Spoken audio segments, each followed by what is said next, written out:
Finalmente chegou o dia em que eu perdi meu verificado. Se você sabe, aí umas 2 lives atrás, a gente comentou sobre isso, que o Elon Musk tinha anunciado que a partir do dia 1º de abril, ninguém ia ter verificado.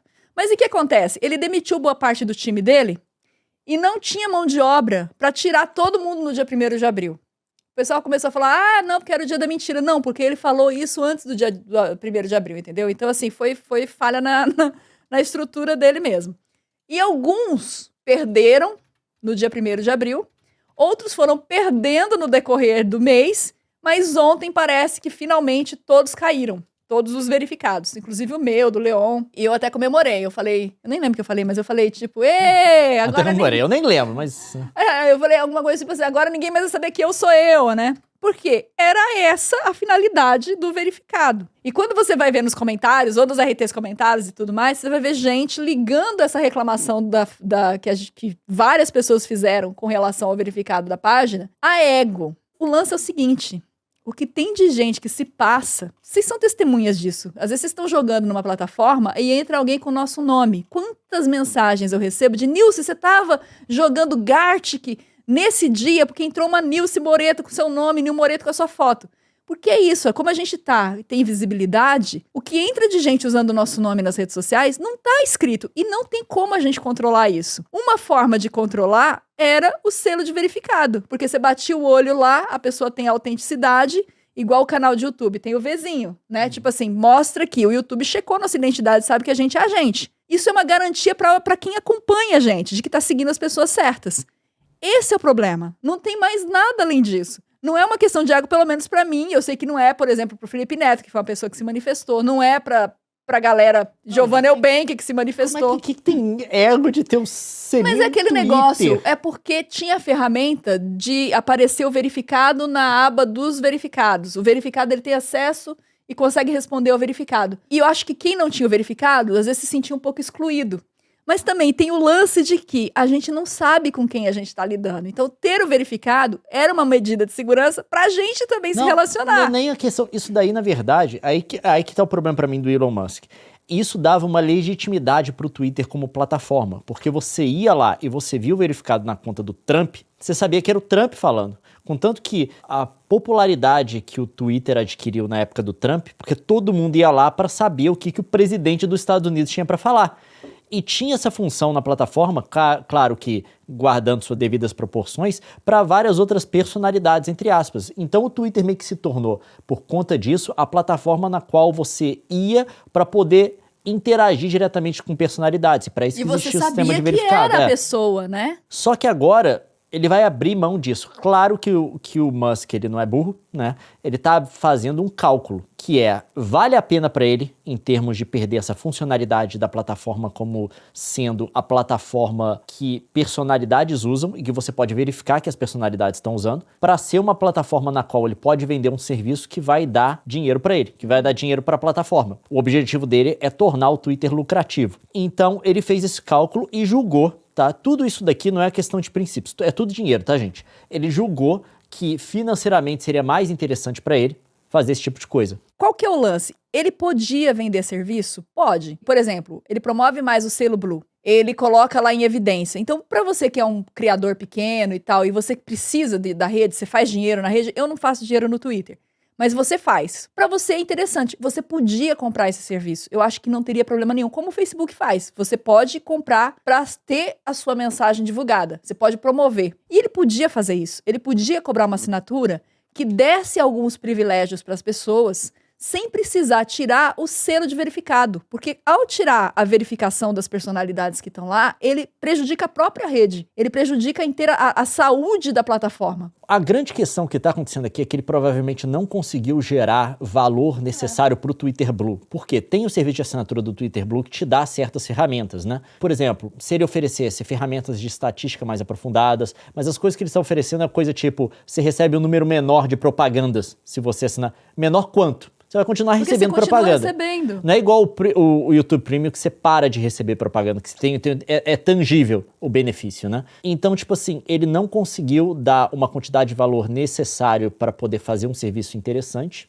Ele viu que a galera, tem muita gente que tem esse fetiche em ter um verificado, e ele viu que ele podia comercializar. Então, mas assim, para mim o Twitter Blue, eu parei um tempo aqui, eu vi inclusive review de galera que assinou de forma isenta, né? Não a galera que eu sou time Elon Musk, eu quero ter meu selinho. Galera que falou, não, eu vou assinar e ver se vale a pena. E a galera falou que de fato não faz a menor diferença. Não, teve gente falando que fez, tipo assim, em termos de projeção, de conseguir engajamento e tal. Não, essa aqui é a questão. Ele poderia vender isso, mas eu acho que cara, ele tá muito desesperado para conseguir reverter a situação do Twitter e começar a fazer um lucro, porque foi um investimento de 44 bilhões, no qual ele investiu não só dinheiro dele, mas dos outros também. Isso gerou uma série de complicações e ele tem que gerar dinheiro e gerar rápido. Mas o grande problema é aí que tá. Se ele não conseguir prover um valor pra galera para justificar o selinho, agora tem essa galera falando, eu posso ter o selinho, antes você tá reclamando que só você podia. Não, isso com o tempo vai esfriar. Uma hora o cara vai virar assim, pra que eu tô pagando por isso daqui mesmo? Eu acho que ele tá perdendo de fato, o serviço dele vai perder legitimidade por conta disso,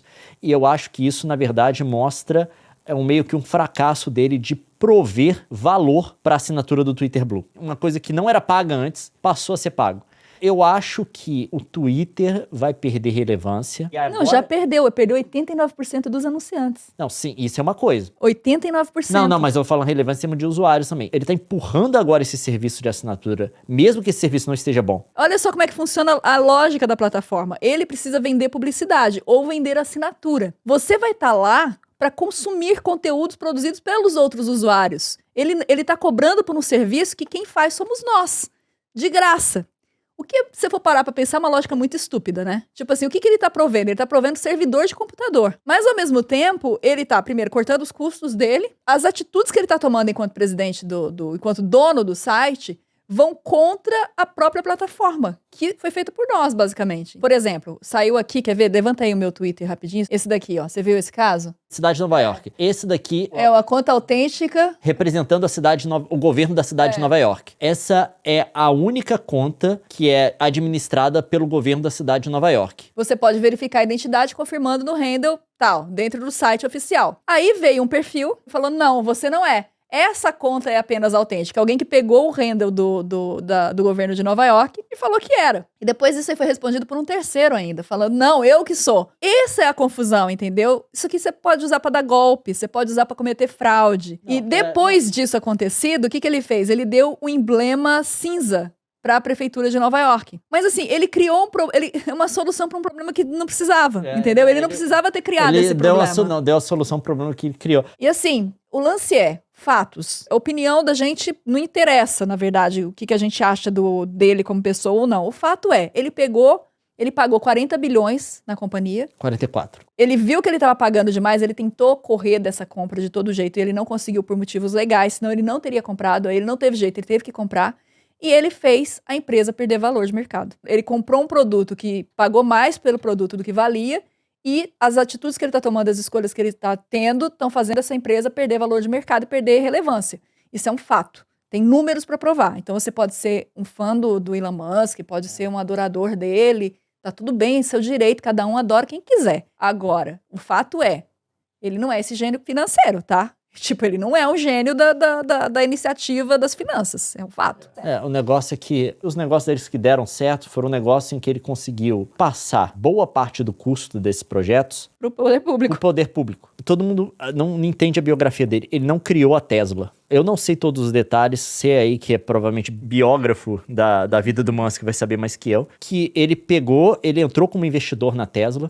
Foram outros donos que criaram, e ele em determinado momento convenceu a mesa diretora, o grupo que controlava, que tinha a maior parte das votações, porque ele estava como investidor e tal, a colocar ele como CEO. Ele não é o CEO original da Tesla, ele não foi ele que criou o conceito da Tesla, de promover carro elétrico, fazendo carros que fossem muito desejáveis da galera ter, contanto que o primeiro Tesla foi até um carro esportivo. Não foi ele que criou, ele basicamente tirou a galera que criou, se colocou no lugar dele por uma manobra aí administrativa e coisa do tipo de empresa. Não Não só isso, a SpaceX, você tem que saber que no início dela, ele tinha um amigo que trabalhava pra CIA, né? Que eu esqueci o nome dele agora. Eu sei que ele virou o gerente geral lá, presidente não sei o que, da NASA. E eles tinham até feito viagens juntos e coisas tipo, os dois eram bem próximos. E o cara criou um programa da NASA pra incentivar a ida ao espaço e coisa do tipo por empresas privadas. Ele aprovou pra SpaceX, antes da SpaceX ter colocado qualquer foguete no ar, um valor de 278 milhões. Não só isso, tem que entender também que o Musk é um cara que a Tesla existe hoje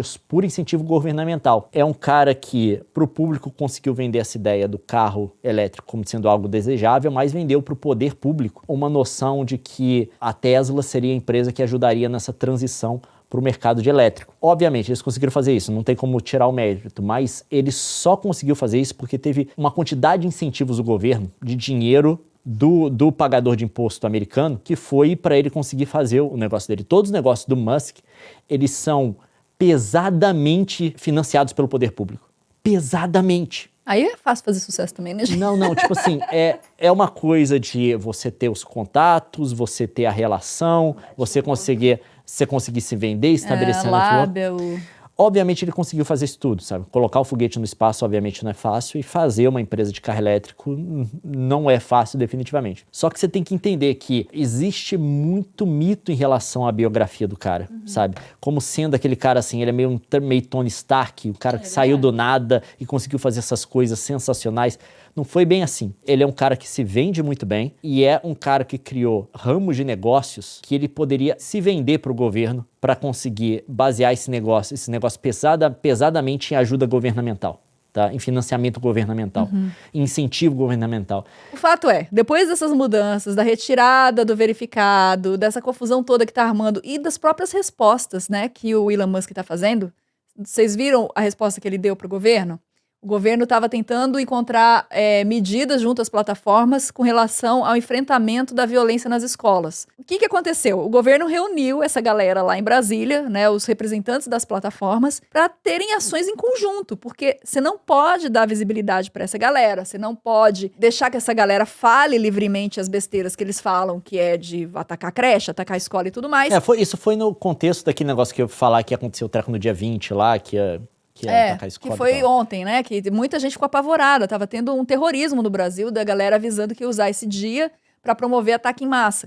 E obviamente, tipo assim, eu sei que não aconteceu nada, gente, mas a ameaça é crível por conta dos eventos que aconteceram recentemente. E 300 pessoas foram detidas. 300 pessoas foram investigadas. Assim, rolou ameaça, mas rolou uma ação preventiva do governo de impedir que uma coisa acontecesse. A gente não sabe essa cabeça dessas pessoas.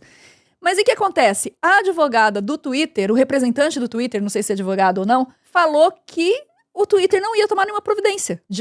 A primeira resposta do Twitter foi: não vamos tomar nenhuma providência, é isso mesmo, não vamos tirar, porque é liberdade de imprensa, liberdade de expressão. E você não trata de liberdade de expressão quando você tá falando de crime, gente. Crime é crime, não tem essa. Nazismo no Brasil é crime, você não pode falar de nazismo, não pode. Você não pode fazer apologia. Apologia, exatamente, que é o que a galera tava fazendo. E quando a gente tá falando de crime, a gente tá falando, não são coisas, tipo assim, que são dúbias, né? É coisa que é tipificada. Nem todo mundo tem oportunidade de abrir um texto legal, mas abra um texto do Código Penal e você vai ver que crimes são tipificados, eles são descritos ali. Você sabe exatamente o que é crime, tá lá, são várias letrinhas, é um textinho grandinho que define o que é crime. Então, é objetivo, você sabe o que é crime. E aí, o Twitter, na primeira mão, falou: não, liberdade de expressão, não vamos fazer.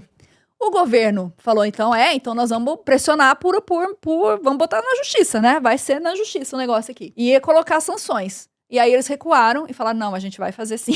E aí mudaram e tiraram os perfis depois que teve essa reação negativa também dos próprios usuários do Twitter. Muita gente abandonou a plataforma por causa disso. E, de fato, eu acho que é uma atitude mesmo a se considerar. Eu tô considerando muito essa atitude por conta dessas respostas que o Twitter dá a esses problemas, que são problemas que geram violência, de fato, concreta. A plataforma, ela tem que ter um grau de responsabilidade, não tem jeito. Ela promove esse tipo, porque esses conteúdos, eles não fluem organicamente. O algoritmo estimula. Então, você tem um traço da plataforma favorecendo esse tipo de conteúdo. Então ela precisa ser responsabilizada, porque isso mecanicamente não é liberdade de expressão. O povo brasileiro não é mal, igual aquela bolha do Twitter parece que é, entendeu? E o que acontece? Muita gente saindo do Twitter. O criador do Twitter, o Jack, criou a Blue Sky, que é outra rede social, Mas é uma rede social um pouquinho diferente do Twitter, porque ela é descentralizada, é outra mecânica, né? A mecânica Parece muito o Mastodon, parecida. só que é o Mastodon que você não precisa ter um PhD em ciência da computação para conseguir usar. Exato. Só que você só entrava nele por convite. Até não, só entra ainda. Só entra por convite, na verdade. Eu até tinha me inscrito na lista beta, teste e tal pra receber, mas eu não recebi nada. Mas o Matheus, tá lá com a gente no pessoal da República e tal, trabalha com a gente, ele conseguiu e me passou. E eu entrei. E, cara, pequeniníssima, eu tô com 300 seguidores lá, muito pequenininha, parece uma comunidadezinha, uma cidade nova, sabe? Não tem muito o que fazer, não tem muito o que olhar. O clima tá tão bom. Aí o João, que tava lá, viu. Ai, traz o Leon, traz o Leon. Eu falei, não tem convite. Eu nem sabia que o Leon ia querer. Eu fui pra pelo menos pegar o nome Coisa de Nerd, né? Pra não ter problema depois a gente se passando. Aí o Leon topou e nós estamos lá. Mas qual que é a diferença? Porque tinha o Ku, né? Que veio antes, quando o Elon Musk assumiu, aquela empresa indiana criou a plataforma e aproveitou uma onda também. Eu fui pra lá também. Lá eu tenho 80 e tantos mil seguidores, é uma rede muito maior. Mas a dinâmica que o Jack consegue instalar na plataforma, eu acho que tem mais chance de pegar. Não, é o cara que criou o Twitter, então provavelmente ele sabe como fazer uma plataforma crescer e se tornar relevante mais que o Elon Musk, eu acho. Eu acho também, né? Foi o que ele fez tudo, inclusive. Eu acho que, de fato, o Elon Musk vai ter um problema quando o treco sair do beta e estiver aberto. Quando a Blue Sky, né? É. Eu também acho. Eu acho que tem muita gente no Twitter só esperando esse momento de sair de lá. Quando o Blue Sky sair do beta, eu acho que vai ter uma competição grande e eu não sei se o Elon Musk segura, porque se ele perdeu 89% dos anunciantes, existe provavelmente uma demanda em termos de espaço numa plataforma desse tipo para anúncio, porque deve ter um tipo de anúncio que só serve numa plataforma igual o Twitter, sabe? A galera interagir rápido e coisa do tipo. Se essa galera começar a dar dinheiro pro cara na Blue Sky e o cara sabe como fazer porque fez o Twitter, acho que não tem volta não, cara. E aí o cara é esperto, né? Ele vendeu o Twitter antes do Elon Musk, ele já não tava no Twitter mais. Não sei se ele era consultor ou conselheiro, mas ele não era mais CEO. Alguma porcentagem, ele saiu, Mas ele não era responsável, ele tava meditando, né? Tava fazendo yoga às 5 da manhã, abraçando árvore, tava noutra vibe. E agora ele vai, diante do fracasso do Elon Musk, capitalizar demais, porque, né, o know-how ele já tem. Então, acho muito, muito provável.